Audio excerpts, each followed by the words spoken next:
Welcome to the Team Teach podcast. I'm Clare, and in each episode you'll find me talking with an expert guest to learn more about behaviour. We squeeze a lot into each episode. You'll listen to the latest thinking in behaviour, continue your professional development with our book recommendation, and then I'll send you away with 3 practical tips you can use in your setting. I'm joined today by Dave Smallwood. Dave is a Principal Team Teach trainer and Company Director of SENse Training and Consultancy. He's worked in special schools for both the local authority and for the National Autistic Society. As a staff development coordinator for the National Autistic Society, he's also delivered and developed training in autism, equality, diversity and rights. Dave is also an occasional co-host of the Team Teach podcast. And today, Dave and I are talking about supporting early years children who may bite or hit. Enjoy the episode. Hi Dave, how are you? Hi Claire, you all right? I'm very well this morning. We had a little chat off air about this topic, which is biting and hitting behaviours for early years foundation stage, EYFS. And you find it a common question that comes up on your courses? Oh yeah, I do, yeah. Yeah. It's very, very common. It just is very common in early years, isn't it? I think developmentally, it's especially biting. It's a behaviour that will come up and keep cropping up. Yeah, it's not one of those things that we can solve and then we never see it again, because the next wave of little people that come through are still going to display the same types of behaviours. So yeah, it is a common question and keeps getting asked. Yeah. It is, and we are going to try, as usual, to maybe not solve the problem, but give some handy suggestions around how we can support our children that may show these behaviours. Could you just start with a quick intro to yourself, Dave? Yeah, I'm Dave. I'm a principal trainer for Team Teach, delivering the Team Teach training packages. My experience is working with individuals that have a diagnosis of autism in education. Yeah, and that's it really in a nutshell. Claire, you? Me? Well, you may recognise my voice from Team Teach podcast. I'm also a principal Team Teach trainer, and I primarily now specialise in working with autistic individuals, but I've worked in mental health services and adoption and fostering services, and lots of kind of school SEN and alternative provisions. So yeah, and I've worked across the key stages as well, actually. So that is kind of handy, I think, for the topic. Our reflective question: what you wish you knew then that you know now? That is it. That is the reflective question. I can't even describe to the listener how many takes it's taken to get that right this morning. I do have a slight migraine, which I think is the problem. So I think with this one, I remember maybe a few years into working in pupil referral units, actually, from Key Stage 1 up to Key Stage 4. And I remember just picking up a really simplistic book about child development, and I had had no training, I don't think, on the stages of development for children. And actually, I do remember in that it's a very small guide to child development and child psychology. It talked about children that bite in the kind of developmental stages. And I really remember vividly still now reading a section where it talked about how children kind of explore the world through putting items in their mouth, or it's more like babies, and they're just trying to figure things out. And I think just that extra knowing would have been quite helpful, particularly when I was working in an autistic provision with early years. I think that developmental knowledge is really key for some of these behaviours, because we understand perhaps the why they're happening rather than just seeing the behaviour. So I think that's my one, really. That little book has done wonders. I obviously can't reference it because I can't remember the name of it, but really short book on child development. Yeah. Thank you. And mine's just the kind of leading on from what you just said a little bit. It's anyone that's been on my training will have heard me say this, but children don't come with a remote control, and they don't have stop buttons and rewind and pause. And I think when I started, I'd see not necessarily biting or hitting, but all behaviors that we might see and think inappropriate. I wanted to stop the behaviors, and I wanted to have the magic wand or the secret ingredient that stops specific behaviors. But now I know there isn't one. And you spoke about the why a moment ago, and that's it. It's not the behavior I want to stop. Um, it's figuring out why, and that's the most important thing for me.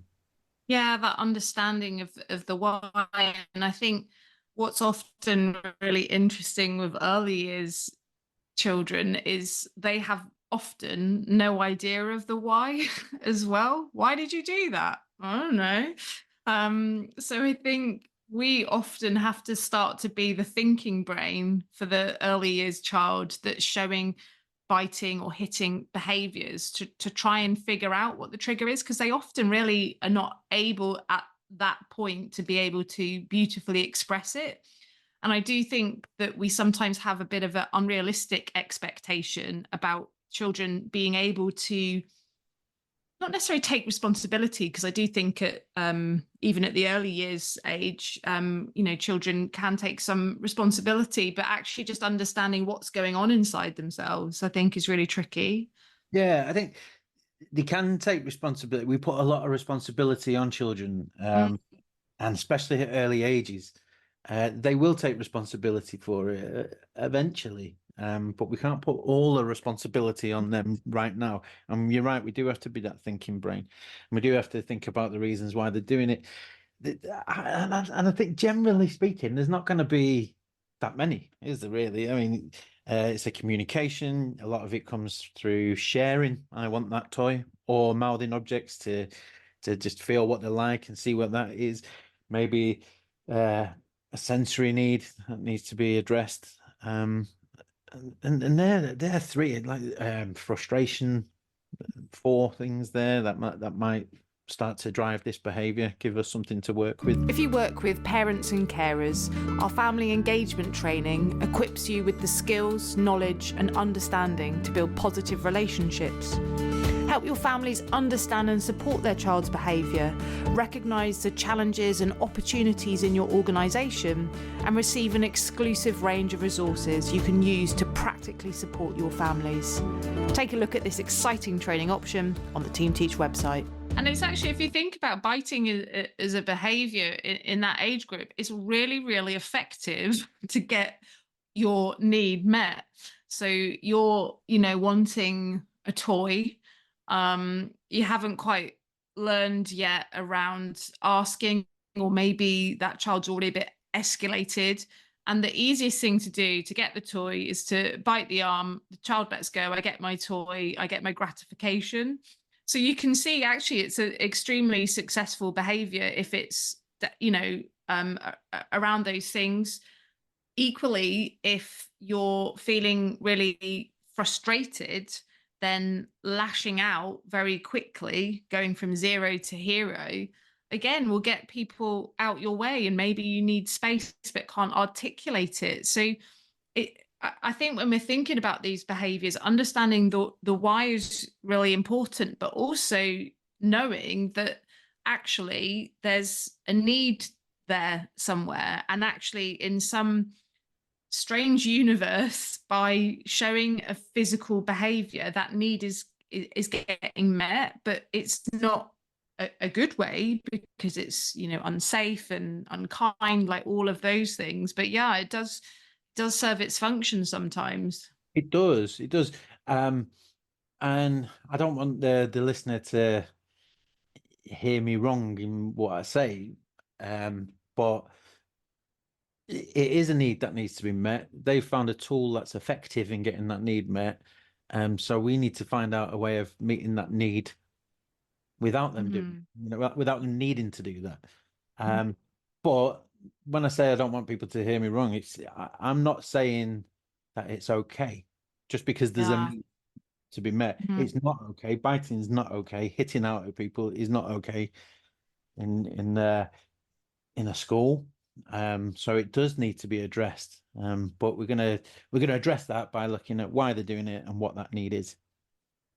Yeah, I'm glad that you said that, because I think there is a misconception. Just by understanding a behavior doesn't mean that we are suggesting that it's okay to show those behaviors. But I think for us as practitioners, it is very helpful to understand the why, and understand sometimes it's not a personal vendetta against us if the, the biting or the hitting is towards us.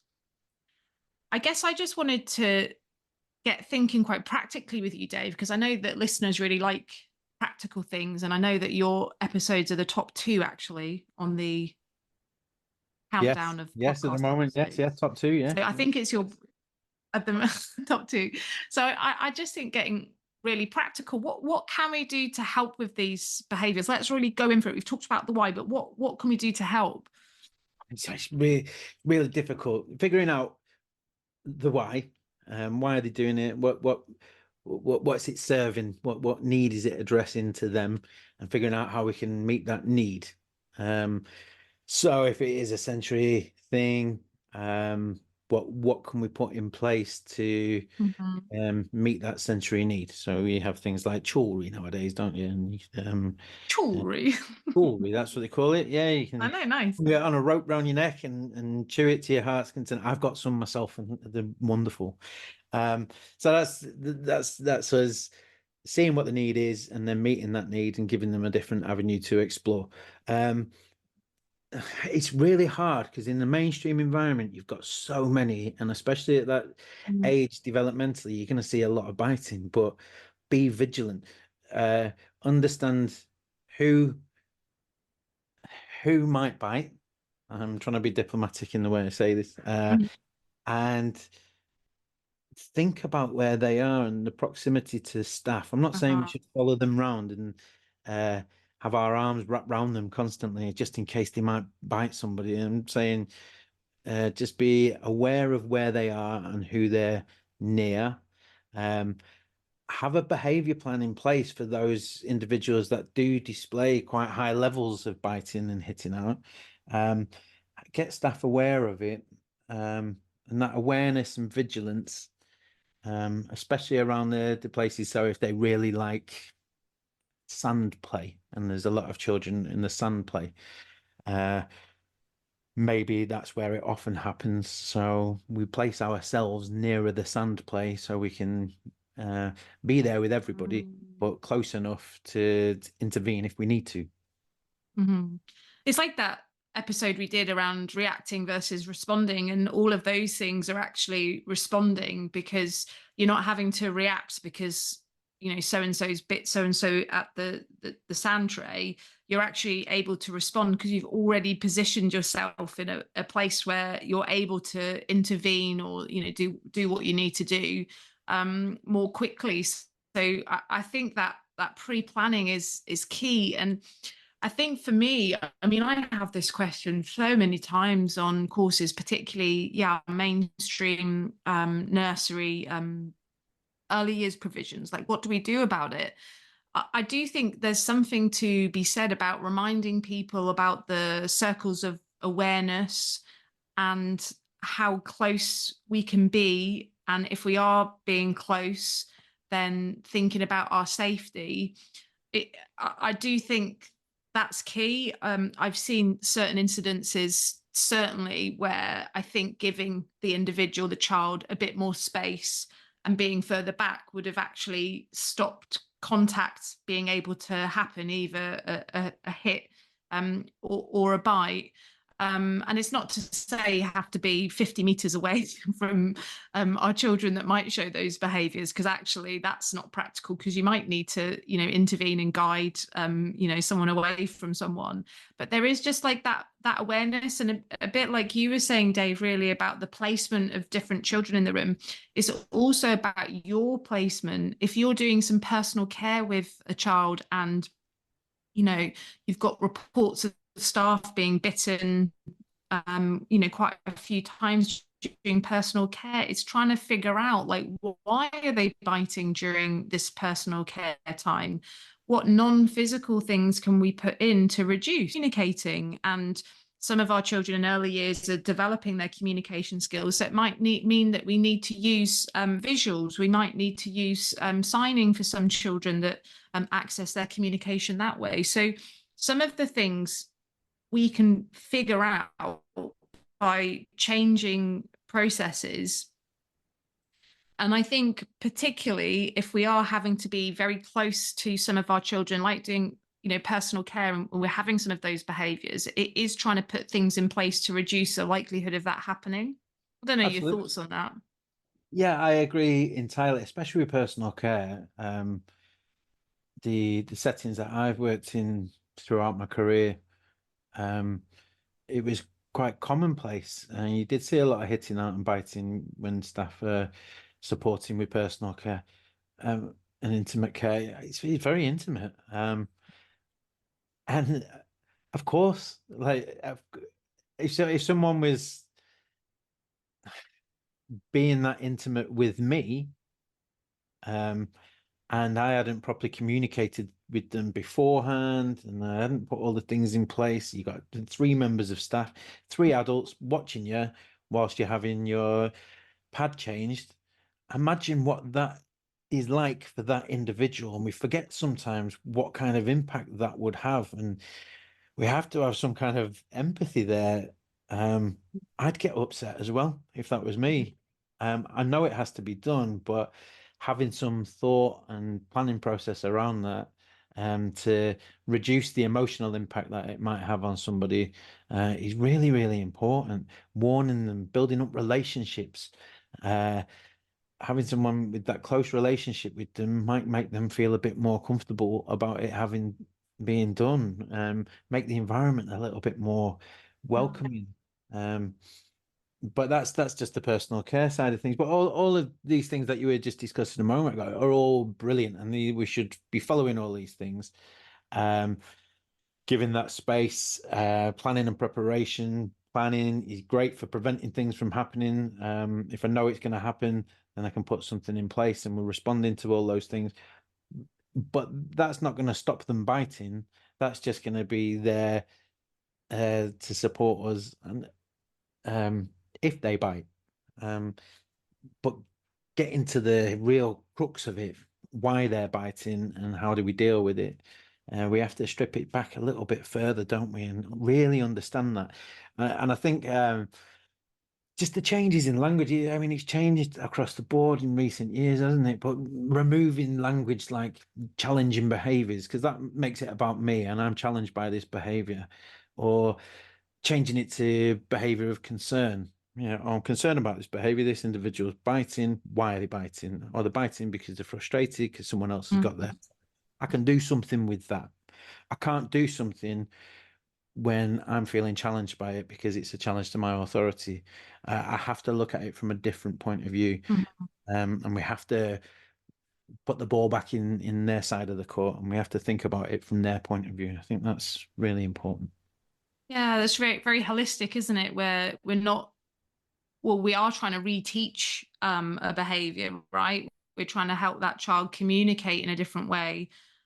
We've said it so many times on the podcast about behavior being a communication, and it won't be a new phrase for many people listening, but it really is. And that communication is also about how, as staff, we respond to that.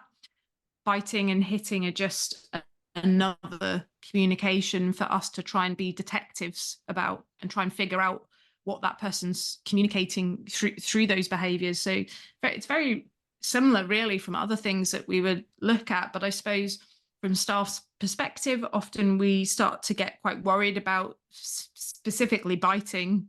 If it's breaking skin and child on child, that can feel very unsafe for practitioners. So I can understand that it's quite a frightening behaviour in some ways as well. I think it is, and it's awful as well. It is awful to witness. It's horrible, and then you think that's someone else's child that's just got Yeah. beaten. And how would I feel if that was my child? It's happened to my child. In fact, my child's also bitten somebody as well. It's happened from the other point of view, and it's awful. It really is. It's horrible. It's really emotive for us. But we still have to look at it from the child's point of view, but it is reteaching them, like you say. You can have that toy, Charlie, that's fine, but that's not how you ask for it. And then we teach them. We teach them how to do it. They're very absorbent when they're young, and they will learn. It just takes time. It's difficult back to the mainstream environment. It's really hard because you've got so many. Yeah. And being vigilant of all of these children is really, really difficult, and it's such a challenge for staff. And I know we want more staff, and we need more eyes on the children, and we need more resources. And that's difficult, but a way to make it easier is that planning and preparation. I just wanted to make another point as well. Oh, yeah. Something that I've found in the past is parents in early years, nurseries, parents will be called in or spoken to. Your child has pushed this child, or your child has hit this child, your child has bitten this child, and then get told basically to go and sort it out. Yeah, you need to sort it out because you can't bite at school or in the nursery. But we have to take some ownership of it as well as staff. I think it's hard when we put that on the parents. I mean, the parents have the same tools as we've got. They also don't have a remote for their child. We need to work together. It's not a blame game. It is a developmental thing. You're gonna it is harrowing when you witness it happening, especially to another child. But please do work together with the parents, and have holistic approach across the board. That's brilliant. Thanks, Dave. And I think we're running out of time actually quite quickly, but if you could just start us off with a top tip on the topic. Planning and preparation.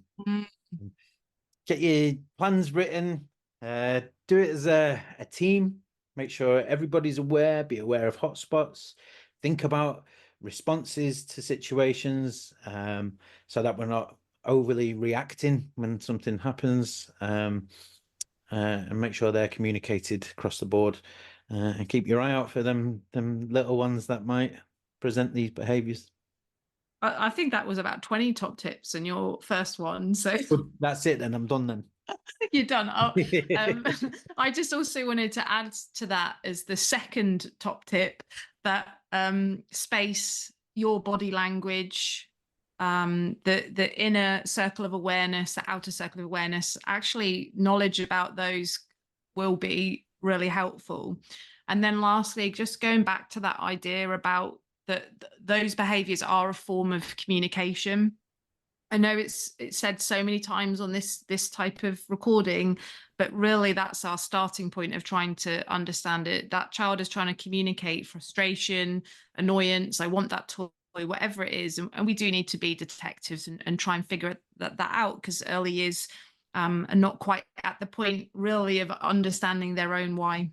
Yeah, so that's our bits. Dave, what a pleasure. Yes, as always. And I'll catch up with you soon. Yeah, take care, Claire. Bye.